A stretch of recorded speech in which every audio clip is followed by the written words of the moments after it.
Hey folks, it's Marvin Cash, the host of The Articulate Fly, and we're back with another Southwest Virginia fishing report with Matt Reilly of Matt Reilly Fly Fishing. How you doing, Matt? I'm doing great, man. How are you? As always, just trying to stay out of trouble, and as I always do, I took a quick peek at your weather, and it looks like you cooled off and you've gotten some rain, but it doesn't sound like it's done a whole lot to change what's been going on in the rivers. No, I mean, if we saw a bump, it was for a day, and we're right back to where we were. Trout streams are dead low, about as low as they've been for 4 years or so. And the New River, the upper New's in great shape, clear, good summertime flows, getting a little bit on the low side. And then the lower New, you know, it's always sort of a game of paying attention to what AEP and the Army Corps is doing up there at Radford. But they were running a lot more water than they were getting in from the upper river for several weeks, so they're starting to cut it back down now, just to, you know, keep from draining the lake. And so we're seeing, you know, normal summertime flows to lower flows on the lower New right now too. So that's all in good shape. Any of the smaller rivers are basically unfloatable at this point. But you can do a lot of wading in those smaller streams, the tributaries and you know, third order, second order streams. And that, but we've mainly been floating the big river for the last couple of weeks. Yeah, I got it. And, you know, the last time we spoke, the fish were keying in a little bit more on bait fish than topwater stuff. Have things normalized a little bit? I don't know if I'd say normalized. We're still catching fish on topwater, still catching big fish on topwater. And there's certainly days that are better than others, but certainly doing a little bit more streamer fishing than I typically do this time of year. And part of the reason for that is just that, I mean, I want to think that just because we've got so many bait fish in the river that it's just a very robust food source for them right now. But we're also, so I was telling my clients today, the market is flooded in terms of smallmouth habitat versus smallmouth. You know, our numbers are down in the James and the New River. And there's a lot of really great smallmouth habitat that just doesn't necessarily have fish in it. So, streamers, any fly that covers sort of lateral distance from the bank or mid-river habitat back to the boat is just a little bit higher percentage on some days than fishing a bug where, you know, you might be fishing like a 10 or 15 foot radius around that bug and then taking it up and fishing another 10 or 15 foot radius. So it takes a little bit of just kind of knowing the river right now to decide, you know, when you need to change presentations, what you need to do where, because, you know, like I said, you can be doing everything right in really good habitat, and, you know, just because, you know, we have a lower number of fish right now, you're not getting good results. And so the fish are definitely sort of grouped up in certain areas in the river. And so I'll you know, kind of take that into consideration when it comes to picking a presentation or deciding to change. And then, you know, like I always say, you know, the bigger fish almost always in the summertime tend to take topwater.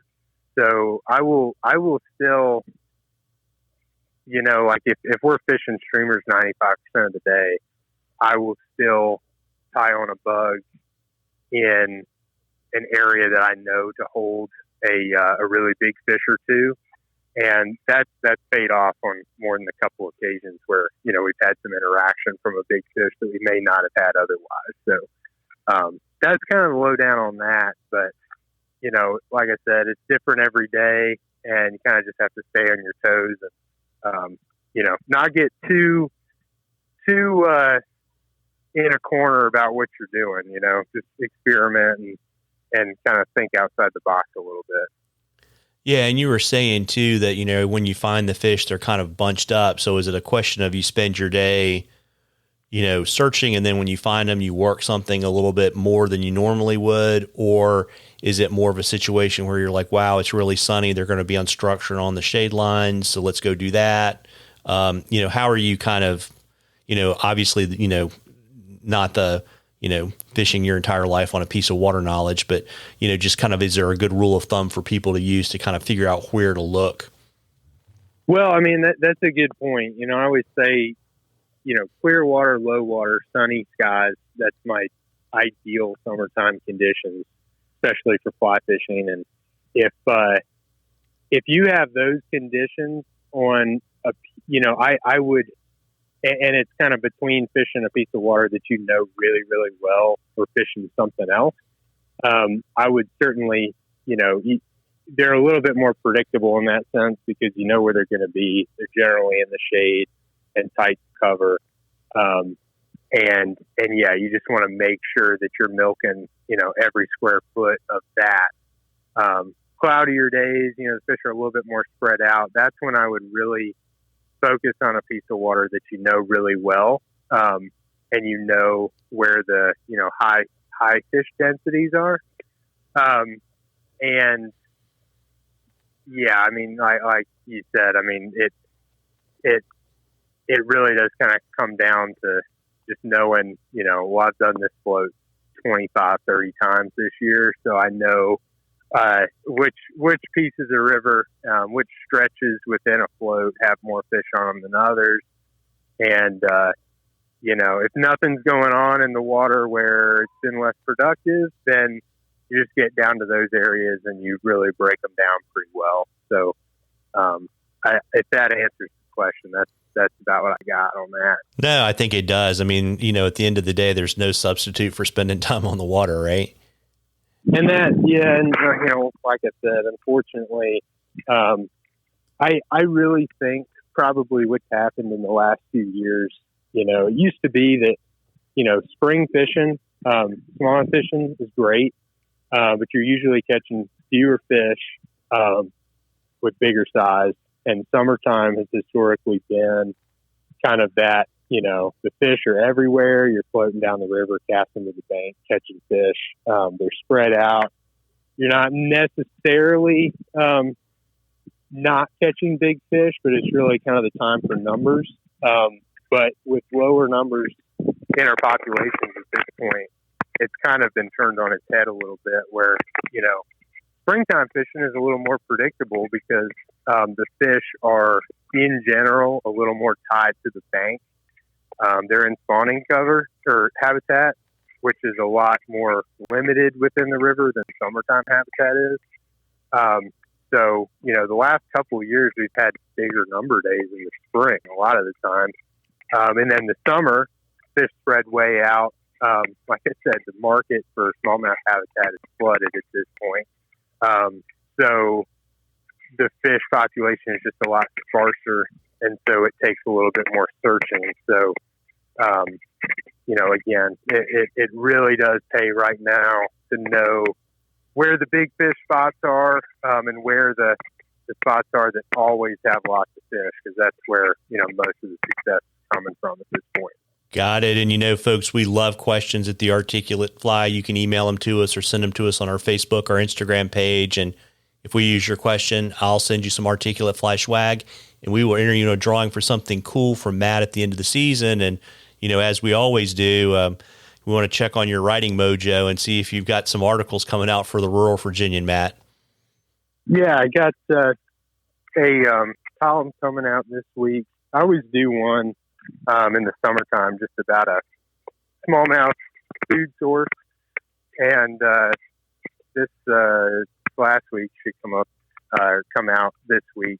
I heard about the blue damselflies that we have on all of our rivers, which I found out, I did not know, but we have like 114 different species of blue damselflies, and it is pretty dang hard to figure out which exact species you have on any given river, and it does vary from river to river. But for my sake, thankfully, they're all pretty similar in their sort of life history. So that's what's coming out this week, is just kind of a little profile on the damselflies and how they're important to smallmouth and that general pattern.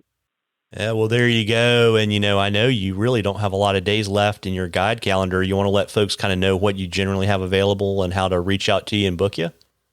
Yeah, there's a few days left in September. And then, it's looking like this is going to be, low water, warm fall. But we've got plenty of dates open in October, and we should have plenty of good fishing through then too.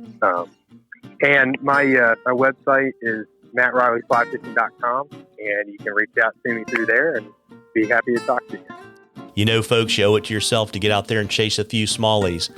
Tight lines, everybody. Tight lines, Matt. Thanks, Marvin.